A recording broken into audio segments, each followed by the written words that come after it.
Welcome to the Dialogical Self, the official podcast brought to you in collaboration with the International Conference on the Dialogical Self 2026 in Thessaloniki. I'm your host, Prodr Mustarakis, and today I'm honored to be joined by Beatrice Ligorio, Professor of Educational Psychology on the University of Bari in Italy. So nice to have you here. Thank you. Thank you for inviting me. Have you ever been to Thessaloniki before? No, first time. Okay. But very good impression, very positive. Although I didn't see much because I didn't have time to. Yeah, you have to be here. Yeah, I have to be here. But I think I will have a revenge before leaving, so I will take a chance. Your specialization has to do with education psychology. The idea of teaching, like somebody who knows and tells something to somebody who doesn't know. And this is a linear thing. The one who knows transmits the knowledge to somebody who doesn't know. But this is traditional teaching, eh? This is the traditional and the traditional way of thinking of education and learning. You know, you teach and you learn. So there is a sort of secularity between teaching and learning. Mm-hmm. And this perception, this view is strongly rooted into the comportment, into the behaviorism, which is a stream of research that was popular in the 20s and the past millennium. Since then, now there's been a lot of research and also a lot of different theoretical perspectives to look at education, to look at learning. Now, learning is considered as something more complex than this, because there is no guarantee that if the teacher is delivering an information is received and is understood in the same way from all the students in the classroom. There is a lot of variety. There is a lot of a different way of processing the information, because maybe a student can connect, for example, with a previous knowledge or some personal interests. So maybe certain topics, certain arguments are more impacting than others. And so now the way we reconceptualize education is more and students are much more active. They are not just a passive receiver of the information, but we try to stimulate, for example, the sense of agency. Mm-hmm. That is a very dense concept in psychology. Yeah. That started agency in the student and agency from the part of the student. Yeah. We found actually that they have the power to change things. They have the power to see themselves in the future and to act according to that. Mm-hmm. So mainly what happened, that's why also I'm here at this type of conference. What happened, in my opinion, is that if you, as a teacher, if you are able to highlight the connection between what you learn and what you are, or what you want to be, then the learning process is much more deeper and is much more lasting as well. Because, for example, there is a lot of research showing, it's called the flash effect. You know, when you go to the bathroom, you go. Yeah, flash. Yeah, flash. So it means that as a student are learning something just for the exam or the test, and then a very high percentage, for more than 50% of the information is lost right after the test or the examination. So what we are heading now is to have a deeper learning, a lasting learning, and a learning that is also impacting the perception that students have of themselves.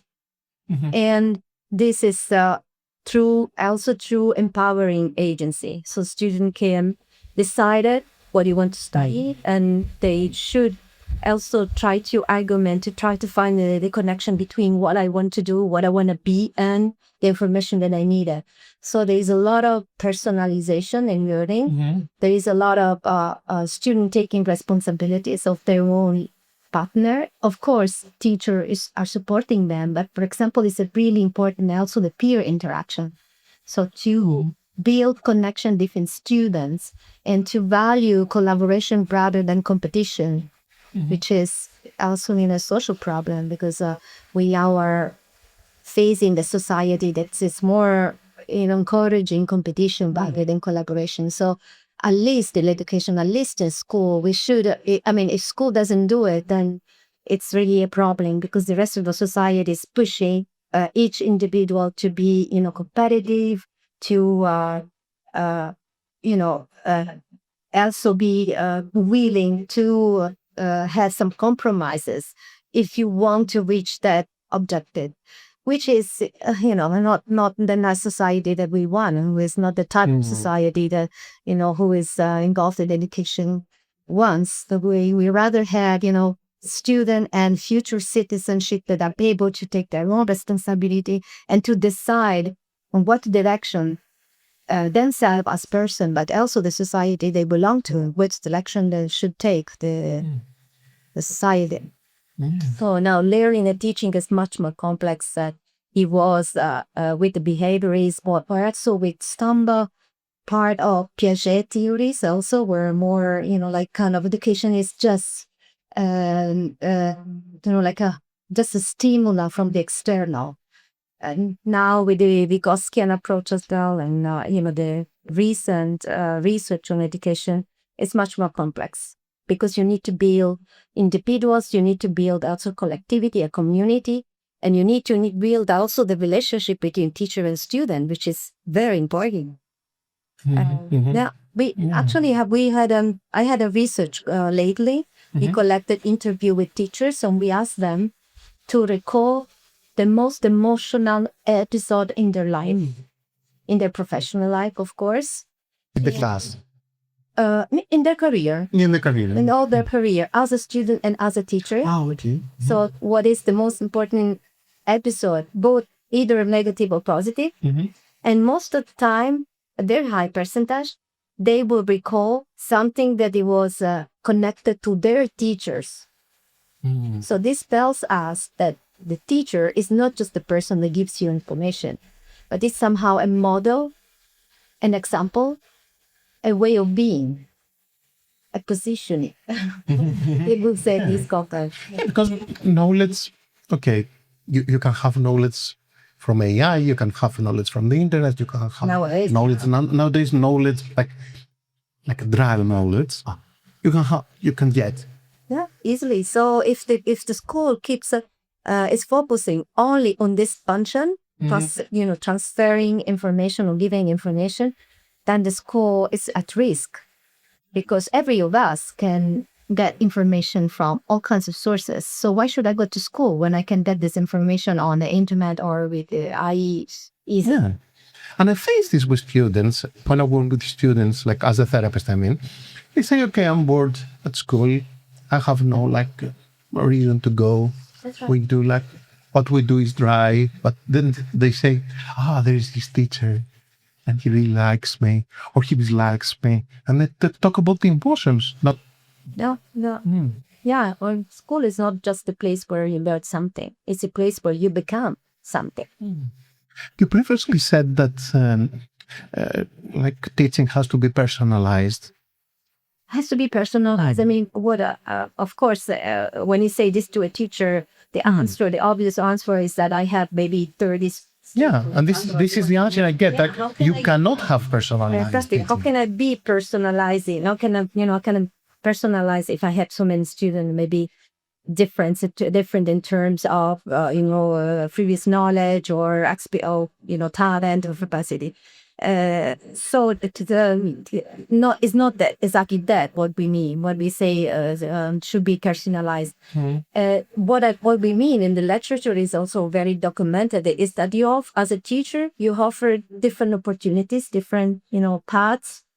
For example, I introduce a big argument, for example, what is learning. I can introduce, and then the student can decide together or in a group what exactly I'm interested in this concept of learning. So you can unpack the concept, and then each student or each group can decide it by themselves what wants to learn more, to know more. And then you go back to the classroom, and then in this case you have students having different type of information, different perception, because they've been looking at different things of the same argument. And then you can, as a teacher, you can foster the combination, like in a mosaic, in a puzzle.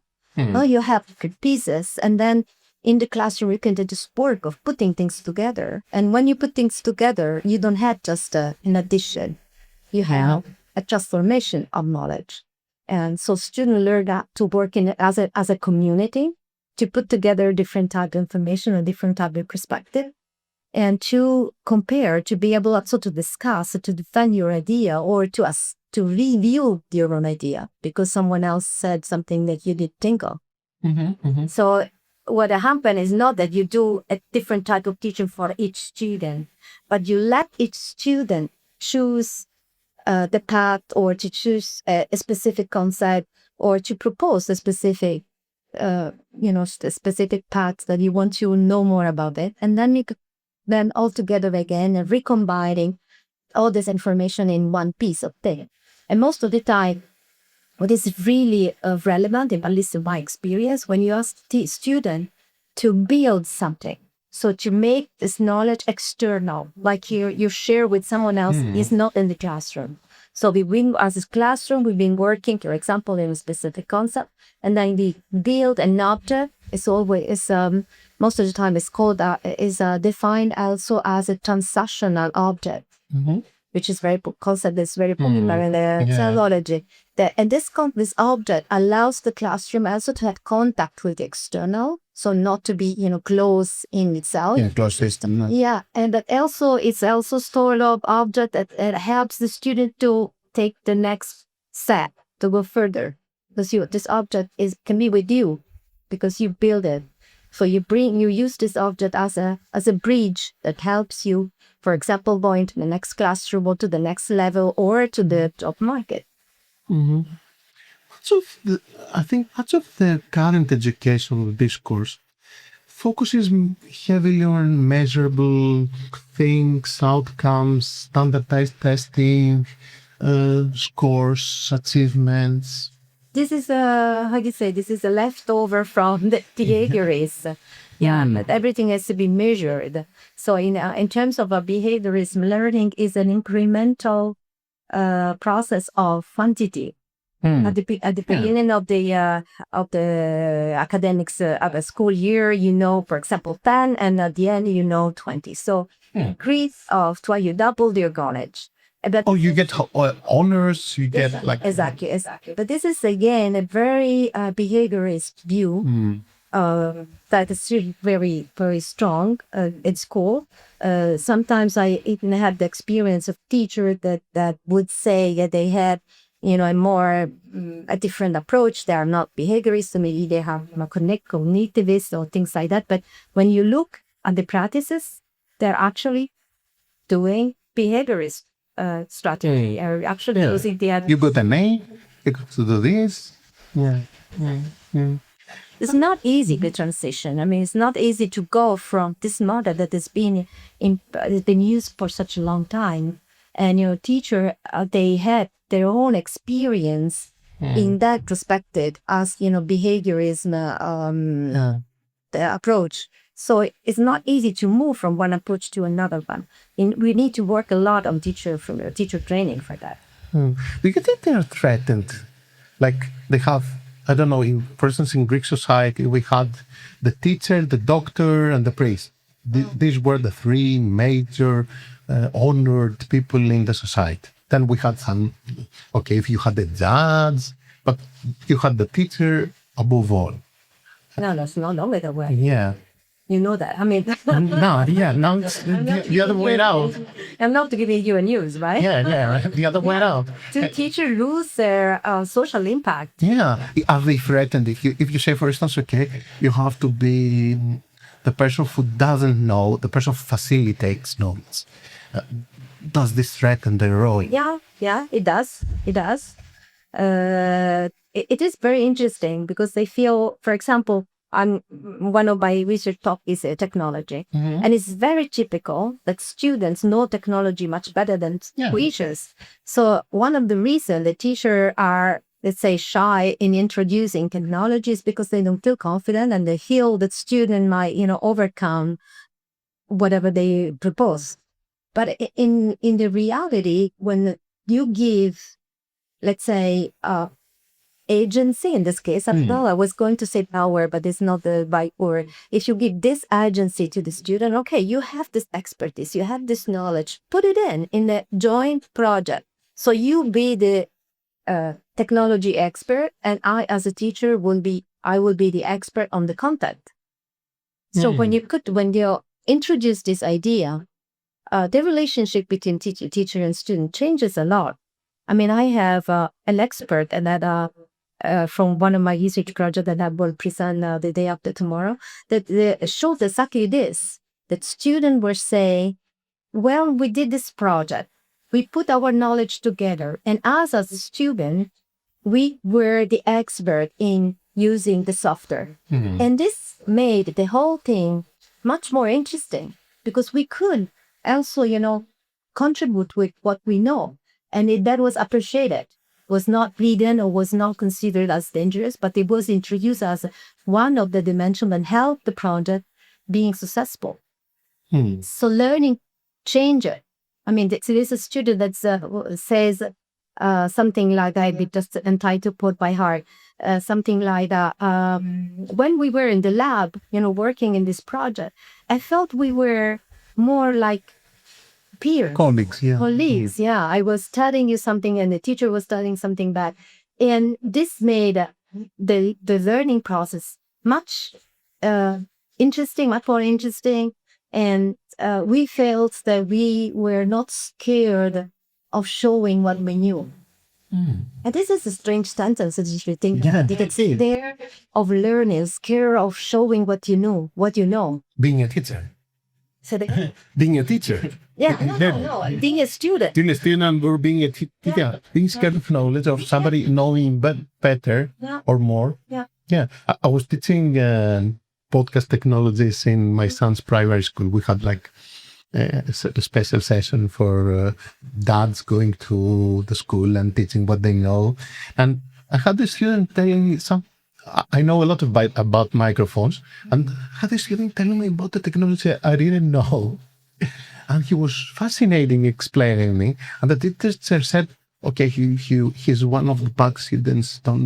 Oh, see? He was so fascinated discussing all this. And he changed his face, he changed his position.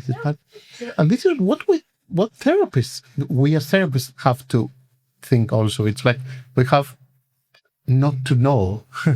Okay. Yeah. Therapists, like we have moving from knowing everything and being the experts to not knowing and just knowing how to promote discussion and why not knowing? I mean, we have to be obliged to know everything. But we have to be the experts. Like, okay, you have to know everything, and the others you're not supposed to know everything as a teacher. I mean, if you think of that is really stressful to be. Even myself, I teach at the university. Sometimes I say, I don't know this thing. You're a university teacher. You have to know everything. I don't hear. I mean, I'm not, I'm not preoccupied. It's not a problem for me to say, I don't know. This, for example, there is a new technology or a new app or something. I'm not, to me, it's not a problem to say, I don't know this one. Why don't you explain it to me and to the classroom? What is this new technology, or what is this app, or how did you use it, and what did you do? I think it's important to appreciate what the student, their knowledge. What they don't come, not even in primary school. They don't come as a blank void. They already have a lot of experience. For example, one thing that is very relevant for students as well is sport. Sorry, what? Sport. Sports. Most of them do sport. Yeah, They do after school. They do something. What they learn in sport, it's relevant for school too, because they learn rules. They learn to respect others. Collaboration. They losing, winning. Exactly. So one thing that is, I think, will be very interesting is also to make a connection between learning outside school and learning in school. Actually, there is a research group in North Europe, I think it's in Norway, that is doing a sort of shadowing, this technique with students. So they're researchers observing students all the way long, during the day. So in family and, in free time and sport activities, all kinds of activities and school. And they kind of try to make, connection between all this, time and different time and spaces.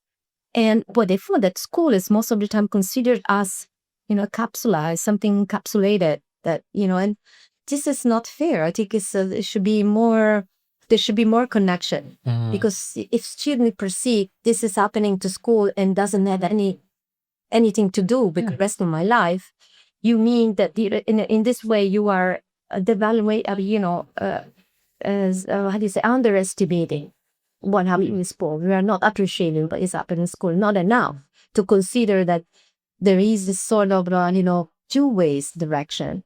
So what is outside the school can enter the classroom as well, but what happened in the classroom can also go and impact outside the classroom. This is very, very important because, teachers constantly say, well, you learn something now and then you will use it later on. So if you keep postponing, you will use it later on, you are, kind of not giving the right value because what you're learning now can be useful already now. Yeah. This is a question students make. Like they ask, okay, why I'm learning this? That's right. Yeah. That's right. Yeah. What will I need it? Yeah. There's a famous movie, I think it was an old one from the 60s or 70s, where there's a story of a girl. I don't remember the title of the movie. There was a girl that she lived on the contrary. So she started to be sort of Benjamin Button. yeah, sort Yeah, of sort that. of. So she was when she went to school, she already had a life. So the teacher says at some point, what you learn now, you will use it later on. And she said, I know for sure 100% that I will never use it. Because she already, she really was in their future, let's say. And this feeling, it's really, it's deeply dangerous because everything is useful. Even, I don't know, like Greek or Old Greek or Latin, that are not that languages, but they are useful. And there is a reason why it's still taught in school. So this should be more clearly discussed and more clearly evident for students as well. Not keeping postponing that you will use it one day. Yeah. You're preparing. You have to become something. Yeah, exactly. One last question.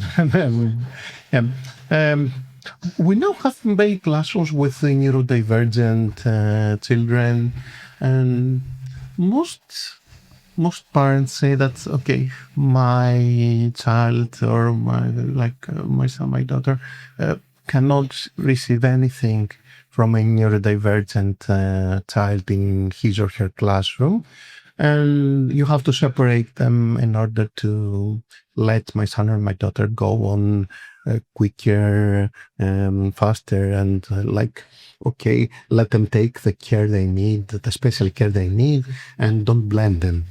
Do you think that students can also learn from each other who they are, who they be, and if neurodivergent students can teach other students, in quotes, how's life, how we are different, or should they be separated and make separate classes and separate Separate classroom, I think, is very terrible idea, and I don't agree. I mean, as you said, I'm Italian, and even now there is a big discussion about that. They want to introduce it. I mean, it used to be like that. When I was a child, went to primary school, there were special classrooms, and actually, I was in one of them. Not because I was neurodivergent, but because I was born in Germany and I didn't know Italian very well. So that was considered, something like an handicap. So I was in one of these classrooms, so I know it for direct experience. Yeah. Did it make a difference? Okay, language in a primary school, which is not as important as not knowing the language in the university, could see it as a problem. Yeah, it was considered as a problem. They put in this special classroom. And and so I know from my own skin, this type of experience. So what you learn, the problem, I think the main problem is not, the students that have this kind of problem, they can be empowered in a classroom, let's say in the regular classroom, they can, they are facing and comparing with other students, and they might have some talents, some knowledge, some expertise that might be useful to the classroom. So the idea is to have the concept of classroom. So most of the teachers think of a classroom like an addition of single students, but it's not. The classroom is an organism itself. It's a community and has dynamics within them. So having student, different type of student in a classroom means also for everyone to understand how to behave with that kind of problems, with that kind of situation, understanding that those are not they're still person. They are not person with lower value. They are person with a dipping value. This is useful to both, let's say, normal student and student with neurodivergency. It's something that would be benefit for both of them, for all the participants. But we need to be more careful on the concept of community, of classroom. Because if you think of the classroom, the student one by one, then you're missing something, which is the most important thing in the classroom. Because if you want to do education one by one, then you better have, private teacher and deals with your students. But you want also improve other type of expertise, other type of abilities, which is, how to communicate, how to interact, how to value. Tolerate. Yeah. Not to tolerate, how to value person that is different from you. Yeah, to value, to accept diversity, to be... to consider the diversity as a value, as something that will enrich the classroom. Of course, it would be better to have, like, for example, in Italy, we have 30% is allowed in a classroom. 30% of the students can have neurodivergency. I think this is a good compromise. So you have not the majority, you have in maybe few cases in the classroom, and it's still doable, it's still manageable. Of course, in this case, the teacher needs support. You need the specialized support. This is another problem as well, because most of the time, teachers that are supporting a student like that don't have, at least maybe, I don't know, they have the right training, the right preparation. Most of the time, our teachers are still waiting to, to get into a permanent position. We have subtle teachers, like one for every 4 neurodivergent children in the classroom, but it doesn't go as well. So we should improve this kind of thing. We should improve the training for teachers supporting, like tutor teaching. I don't know how it's called in English. We say support teachers. It's like stable teaching. Exactly. So we need to improve their training. Maybe more of them. Depends on the number of students that you have to reduce the ratio, or not have so many for the same teacher. And the whole classroom should help. There should be, type of communication in the classroom that it's something that concerns everybody, and everybody should be involved, because all of us might have, some weakness point. And for example, I'm not good in math. It's not a neurodivergency, but still it's different. It still is a problem. So maybe there is a student, a neurodivergent student, very good in math. It's a possibility. So it's an exchange, and at the end, both are richer than they were before. Thank you so much for being here. Oh, yeah. It's already open? I couldn't talk for another hour. Do you have anything else in mind that we can add? Do you have anything else in mind to discuss that we could done before? Well, I can. I know it sounds like not to say not. I just want to say that education is important, and in this type of society, this concept is really undermined. There is the value that it's usually recognized to education. It's not there anymore. I mean, it used to be, if you are an educated person, you went to school, you have that, a degree, you have a title, then you had access to a better life. Yeah, Yes, we did. now it comes. Now it's no longer the becomes- way. And this is really something that we have to think about it. Because when you have citizens that don't have critical thinking, they don't know how to cooperate, they are isolated. So then you have a society where people are depressed, not able to respond adequately, neither socially and nor politically. And so most of the problems that we are facing now in a larger scale, it's because education has been undervalued. It's not considered anymore as something important for everyone. So just think about it. This is my message, that we should cultivate more the idea that going to school is not boring. Going to school means, for each of us, the only possibility that we have to have a better society. I couldn't agree more. Thank you so much for being here, sharing all these thoughts. Thank you.